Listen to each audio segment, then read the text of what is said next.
In both SSRS and in Docentric, documents are distributed through print destinations. Each solution offers the same 5 print destinations: archive, screen, printer, file, and email. SSRS print destinations are rather basic, while Docentric brings significant improvements in this area. With SSRS email print destination, you can configure to, CC, subject, file format, and email body. But everything is static. You can't include dynamic content like the invoice ID in the document name or in the email subject. And let me show you how the Docentric email print destination looks.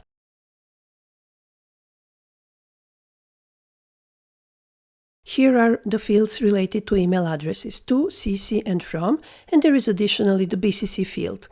They are also configurable via print management email tokens, where you can use the existing SSRS email tokens, then few additional email tokens added by Docentric, and so-called Docentric advanced email tokens based on the powerful yet intuitive and well-documented configuration. In Docentric, dynamic content is added through so-called Docentric placeholders. There are some placeholders that are common to all reports and some that are report-specific. Many are available out of the box, and if you need something more advanced, you can configure your own so-called user-defined placeholders. You type the fixed text purchase order, and then you only need to add a placeholder for purchase order number, which is already provided by Docentric. What about the email body? If it is something simple, you can type it directly here by combining a fixed text and placeholders just as we did in the subject. But it will be more convenient if you click this button to expand the email body editor. You have all these what you see is what you get tools to make the text bold, italic, color it, add table, symbols, images, specify alignment, and so on. You can notice that there are many other elements on this form, so let me comment on them. Under the Attachment tab, you can specify the name of the outgoing document, where you can also combine the fixed text and Docentric placeholders. Here are 2 extremely useful options that let you inspect your outgoing email message and the report itself before really sending the email. Preview before print, when enabled, it will first show you the report on the screen so you can make sure that it looks fine. You can even download the email message and check its content. When you are happy with the result, you just click Continue Printing, or if something is wrong, then Cancel Printing. Open email before sending. This is my personal favorite. When you enable it, the email message will be prepared and downloaded to your download folder. You can open it in your mail client, inspect it, modify if needed, and then send it, or simply close and forget about it. I find it extremely useful when I test some new setup, especially if I need to use email tokens and I want to check how they will be resolved, without the fear that the email will be unintentionally sent out to a customer. It is also useful for some sensitive communication, where you want to have a final touch on the outgoing email message before you send it. Email without report is also one useful flag. For example, if you want to just send an email that has all the necessary information in the email body, so you don't want to also attach the report itself. One such use case is sending a collection letter to a client with all the information already visible in the email body. Additional attachments configuration lets you specify if you want to add, as the name says, additional attachments to the outgoing email message, and not just the report itself as the first and main attachment. Email templates are another feature that makes your life easier, especially in case of multilingual operations. You would specify on a level of email template how email body, subject, sender address, and sender display name should look in different languages, and then you would select that email template ID in this lookup. SSRS file print destination only lets you set a fixed file name and format. The file can only be downloaded. On the other hand, the Docentric file print destination, in addition to downloading the file, offers the possibility to save it to various storage locations, which you can see now on the screen. You can turn on one or more of them, and this asterisk sign will tell you which one is active. First on the list is Azure Blob Storage. If you enable it, then you need to select the Azure Storage account and then provide a combination of static text and placeholders in all editable fields. In a similar way, Azure Files require selecting the Azure storage account and specifying these additional fields.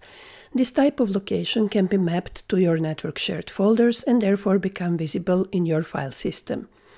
If you want to save to SharePoint, after enabling it, you specify where to find your site, and then as a folder you can enter some dynamic content such as current year / current month / account number, so that you get nicely grouped invoices in different folders that will be automatically created if you request so. And there's even more when it goes for saving to SharePoint. On a separate place, there is a setup where you can configure which SharePoint metadata to set on the outgoing documents. Metadata fields will be dynamically set based on the placeholders. When such a file reaches SharePoint, some Power Automate processing can grab the file and perform various operations and processes with it. You can also save the report to document management attachments. First, you specify which document type to use in that case, which implicitly means also where the file will be stored on SharePoint, Azure Blob Storage, or database. Then, with the record type, you specify if the file will be attached to the journal that is being printed, or to its account, or its source, or some custom record type. And finally, if you are one of the rare companies using on-premises F&O, you can save the file to the specified network shared folder. At the moment of preparing these videos, we are finalizing activities for releasing our version 3.5.0, where we will here also support saving to SFTP.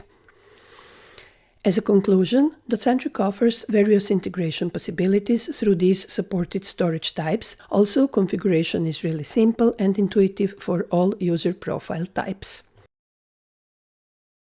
SSRS printer print destination has a lookup with network printers. If your company has many printers, finding the right one can be slow and error-prone. In the Docentric printer print destination, the printer's lookup is convenient for filtering and searching. Also notice this first token, default printer. Imagine that you have a report for which you set up print management to printer, for example, sales packing slip. With electronic reporting, you will have to select one printer, so all users will run to that printer to get their printouts. Docentric provides a setup where you can specify a default printer for every user, and then you select this default printer token in the print destination. With that, the printer will be dynamically resolved based on the user who initiated printing.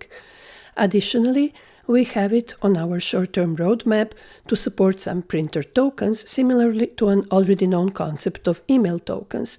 Each user will be able to specify the printer they want to use for a specific report and also for printing from a specific warehouse. SSRS screen simply displays the generated document on the screen, and SSRS archive print destination lets you enable or disable saving to archive, but the archive has no metadata, so it makes it impossible to locate a specific archived document later. When Docentric is installed, it significantly improves the print archive form. There is a lot of metadata information helping you to find your archived document by ID, account type and number, ID of its source, for example, sales order, journal number, print destination used for printing. Now let's also check the Docentric print archive print destination. Here is the print archive note that you can configure by using a combination of fixed text and Docentric placeholders. You can specify which document type to use for archiving. You can decide if you want to allow archiving the pro forma documents. And this is a big thing. You can select to save PDF in one of the PDF-A conformance formats, which turns your F&O archive into a true archive. In summary, SSRS offers only static, limited print destinations. Docentric takes the same 5 options and turns them into a far more powerful, flexible, and user-friendly distribution system.